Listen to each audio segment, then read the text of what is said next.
Hey guys, so today I am going to be talking about Atlantis, Milo's Return. Disney have made some movies over the years that have faded into the background and become, as some would say, underrated. But none quite like Disney's Atlantis: The Lost Empire. Made in 2001, this adventure followed Milo Thatch, a geeky engineer a geek who was an engineer in a museum in New York, I believe. Now it follows his journey into discovering Atlantis and the culture of Atlantis, and unlike the stories at the time, doesn't follow the love story. Love story is a side quest, but something that happens organically between Milo and Kida. Kida is the princess of Atlantis, and spoilers, in the end is queen. I loved this narrative growing up. To me, I'm in the camp of underrated Disney movie. So you can imagine my shock and my excitement when I found out that Atlantis had come back for a second movie in 2003. I only found out last year, and by last year I mean literally about 2-3 months ago. Atlantis: Milo's Return follows Kida coming into our world because of the gang coming back and needing Milo. They argue for a good 10-20 seconds about whether Kida should go or not, but Kida, being the strong female heroine, which is one of the reasons why I love this movie, that she is, she says that she's following. Stubborn, strong-willed, and already having a plan in place on how Atlantis is going to run. Forward thinking. Now, after watching this movie this week, when I was ill, I watched it on Wednesday, I was left with a feeling that you should not have when watching a movie. A feeling of confusion. Why did they make this into a movie instead of making it into a TV show? Now, according to, and I'm reading this off my notes, according to Mary McKeon on, I'm not sure whether I'm going to be able to pronounce this word properly, misandsense.wordpress.com in 2018, Disney was thinking about making Atlantis into a TV show, like the sequel. I didn't pick up on the name, but I will put it here if I can find it again. And not only that, but Disney were expecting it to be a huge hit and already had a submarine ride ready, like at least the concept of a submarine ride for Atlantis ready to go. But because it wasn't received as well as they thought it was, there's no way a box office flop. Compared to other Disney movies, it was. But it was nowhere near like a flop at all. So they scrapped these ideas because it wasn't as big as they were expecting. Now, before I move on with the rest of the review, I will say this.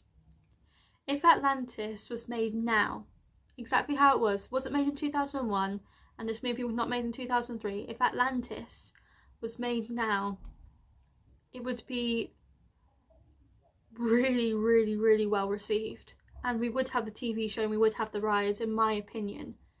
Because that's what kids are looking for, strong female role models.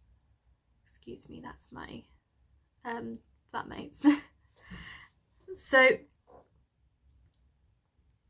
the reason why I came away with this, why was it made into a TV show, was because there was 3 different adventures that they went on. Now, the first one was to do with a kraken, which I thought may have been another piece of Atlantean machinery that was going round and drowning boats that were getting too close, etc.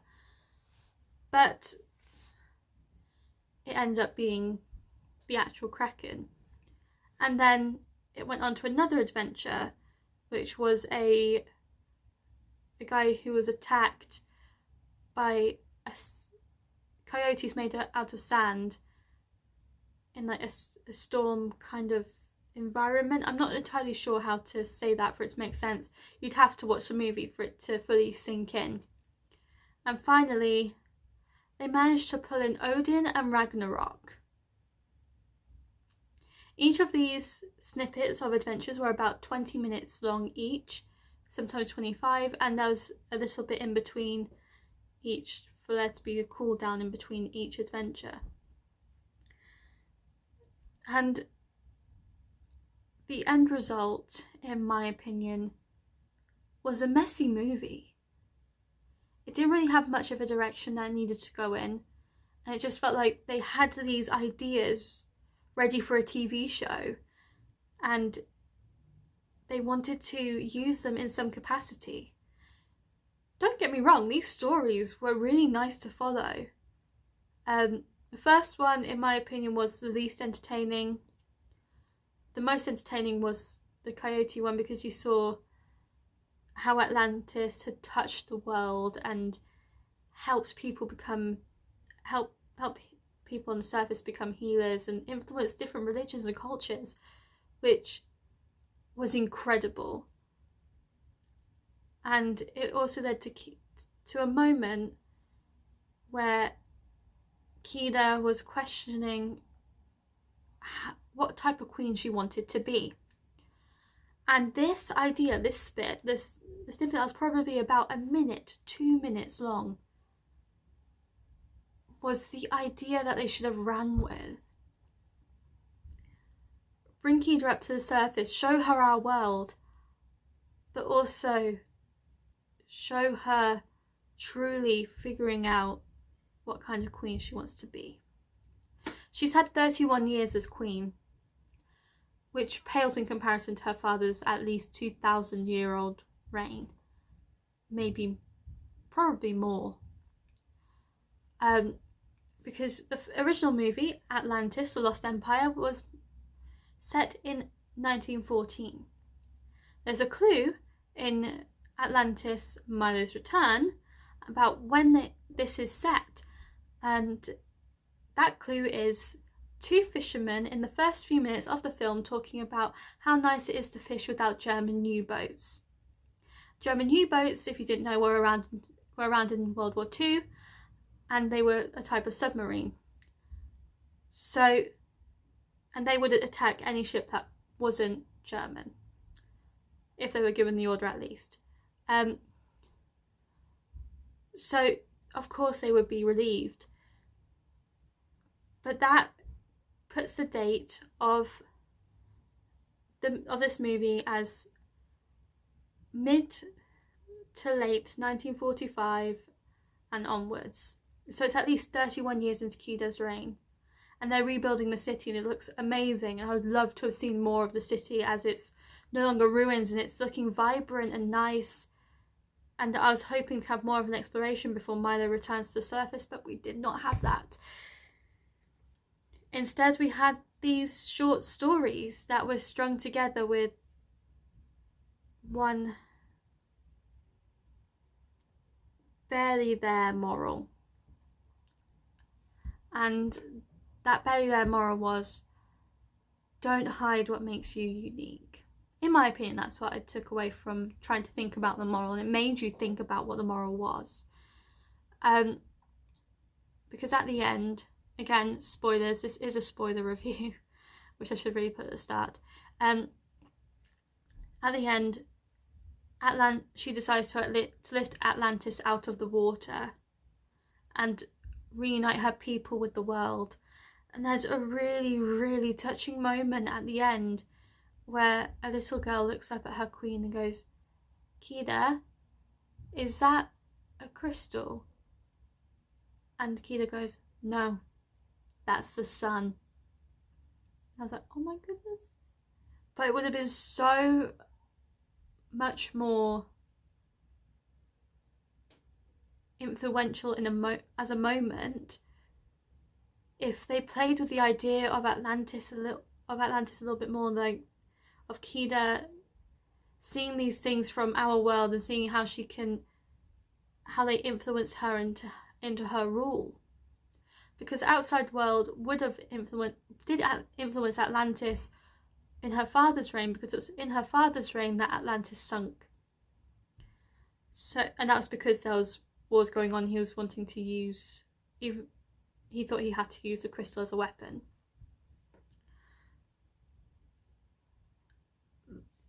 What I would have loved in this movie as well is, as you see the people of Atlantis flying out away from the city and out into the world, to have seen some of them interacting with our culture, or having snippets of in the credits, or just a few more minutes of showing how Atlanteans interacted with our world and how our world influenced them.